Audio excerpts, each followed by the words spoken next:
Let me kick it off with the Trump questions, get the political stuff out of the way first.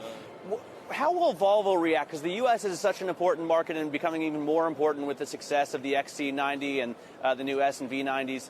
How would Volvo react to a border tax in the U.S.? Yeah, well, let's see first how's that going to be designed, and we will react to that. But I think first one thing is we are now building a factory in South Carolina. We took that decision a couple of years ago, and I thought then it was very important to come closer to U.S. customers. So that's why we chose to build it in South Carolina and not in Mexico, which of course was the option. And right now I really don't regret that decision. So we are in the U.S. And we are also planning to export out of that factory. So if you look into our potential future trade balance, it will be rather level. So I mean, we are going to build in the U.S. more or less the same number of cars that we're going to sell in the U.S., but some models we have to swap.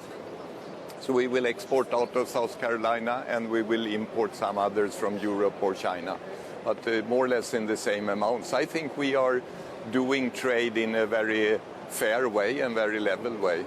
Are you confident that you'll be able to get an agreement, that the industry will be able to get an agreement with the Trump administration? You never know. We have to look into that. But I think always our concept has always been not just importing cars into U.S., but also exporting out of South Carolina. I think that is something that's good for us, and I think also good for jobs in the U.S. So, I mean, we are creating really jobs in the U.S. by using free trade and exporting. So, yeah, I know you're going to create about 4,000 jobs with this factory. Let me bring it back here to Europe and ask you about one of the issues that's been on everyone's mind, Opel Vauxhall getting sold to Peugeot.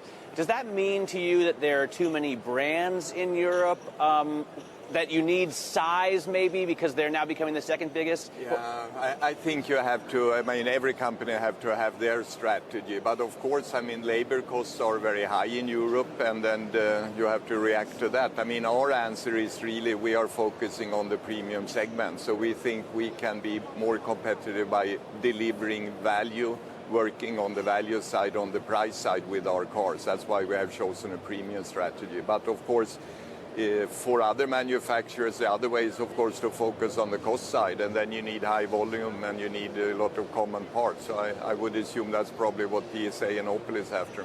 You may achieve high volume with the car that we see shrouded behind you in this Zeppelin-esque silk cover. It's the new XC60. We'll see it a little bit later. What kind of volume are you looking for that? How much is that going to add to your sales? Yeah, it is really, I mean, we have an ambition. We are on around 550,000 right now, and we want to be around 800,000 2020. And really then we need to grow, and then of course SUVs are really our possibility to really bring in volume. And already today we sell half of our production is to SUVs, and with this, of course, that proportion will increase. So, but it's a very important model. It's about 30% of our total sales is already today this XC60 model, and with the new beautiful one you will soon see that should raise. So, and you've already been extremely successful with the new XC90, the bigger SUV.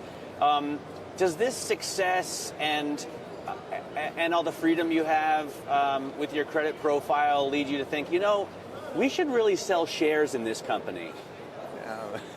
That's of course an option for us. I think we work as if we were listed. I think it's really good to be scrutinized by the financial market, and we should be transparent. We should deliver quarterly reports and everything. And we do that because we are on the financial market where we issued bonds 3 times now.